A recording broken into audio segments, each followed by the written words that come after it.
Hello my dear students, welcome you all to my YouTube channel A Mohammad study circle. आज की इस video में हम लोग विलियम हेनरी डेविस के द्वारा लिखा गया एक बहुत ही शानदार, बहुत ही खूबसूरत पोएम पढ़ने जा रहे हैं, जिसका टाइटल है लीजर।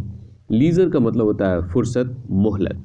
जब आप खाली समय में होते हो तब आप क्या करते हैं, क्या नहीं करते हैं, इस पर डिपेंड करता है, और उसी खाली समय को हम लोग लीजर कहते हैं, राइट। तो एक इंसान जब अपने खाली समय में होता है तो उसे नेचर को, उसे प्रकृति को एडमायर करना चाहिए, उसे प्रकृति की ब्यूटी को देखना चाहिए, राइट। लेकिन शायद हम ऐसा नहीं करते, इसीलिए विलियम हेनरी डेविस ने ये पोएम हमें लिखा है और हमें बताया है that we should do these things. ये जो पोएम है वो कपलेट के फॉर्म में लिखा गया है, टू लाइंस के फॉर्म में लिखा गया है। सो फर्स्ट कपलेट हमारा है, what is this life if full of care, we have no time to stand and stare. यहाँ पे हमारे ऑथर कहते हैं कि वो ज़िंदगी ही क्या जिसमें हमेशा परेशानियाँ हो, जिसमें हमेशा टेंशन ही टेंशन हो, जिसमें हमेशा सिर्फ काम ही काम हो। We have no time to stand stare, एक ऐसी ज़िंदगी जिसमें हमारे पास समय ही ना हो कि हम एक जगह पे खड़े हो जाएं, एक जगह पे रुक जाएं और प्रकृति की खूबसूरती को, नेचर की ब्यूटी को स्टेयर करें, उन्हें निहारें, उन्हें अच्छे से देखें। जब हमारे पास इतना करने का भी समय ना हो तो फिर वो ज़िंदगी किसी काम की नहीं। सेकेंड जो कपलेट है उसमें बताया गया है, no time to stand beneath the boughs and stare as long as sheep and cows. Boughs means होता है पेड़ों की जो शाखाएं होती हैं, पेड़ों की जो टहनियाँ होती हैं, उसको बाउज बोला जाता है। तो हमारे पास इतना भी समय नहीं है कि हम पेड़ों की टहनियों के नीचे, पेड़ों की शाखाओं के नीचे खड़े हो जाएं और प्रकृति को और नेचर को हम लोग काफ़ी देर तक देखें, इतने लंबे समय तक देखें जैसे कि एक भेड़ या एक गाय जो है वो नेचर को घंटों घंटों तक निहारती रहती है। क्या हम लोग ऐसा कर सकते हैं? नहीं, हम लोग ऐसा नहीं करते। हम लोग अपनी लाइफ की भाग दौड़ में हमेशा बिजी रहते हैं।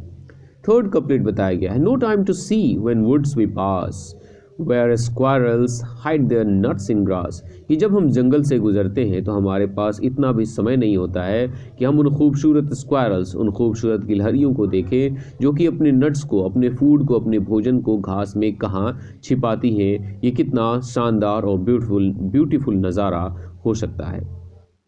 नेक्स्ट कपलेट में हमारे ऑथर विलियम हेनरी डेविस कहते हैं, no time to see in broad daylight streams full of stars like skies at night.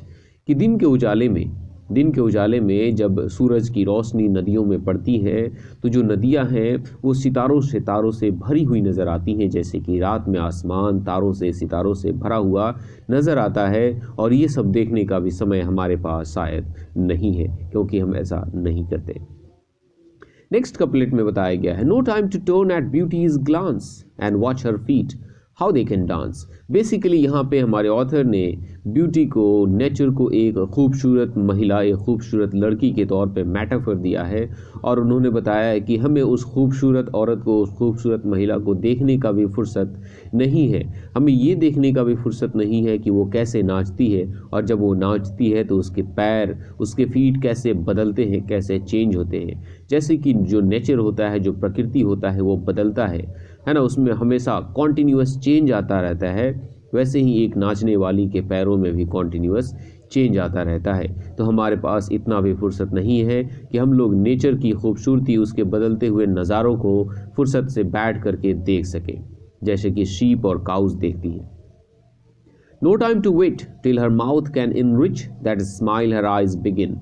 यहाँ बताया गया है, यही नेचर, यही खूबसूरत महिला जिसको बोला गया है, हमारे पास इतना भी फुर्सत नहीं है कि हम लोग इतना इंतज़ार कर सके कि इस खूबसूरत महिला, इस नेचर की आंखों ने जो मुस्कान शुरू किया है वो चल करके जब उसके चेहरे पे आएगी तो वह स्माइल कैसे लगेगी, वो नज़ारा कैसा होगा, ये भी देखने का हमें फुर्सत नहीं है। जो स्माइल होती है, जो किसी की मुस्कान होती है, पहले आंखों से शुरू होती है, फिर धीरे धीरे पूरे चेहरे पे फैल जाती है। A poor life this is if full of care we have no time to stand and stare।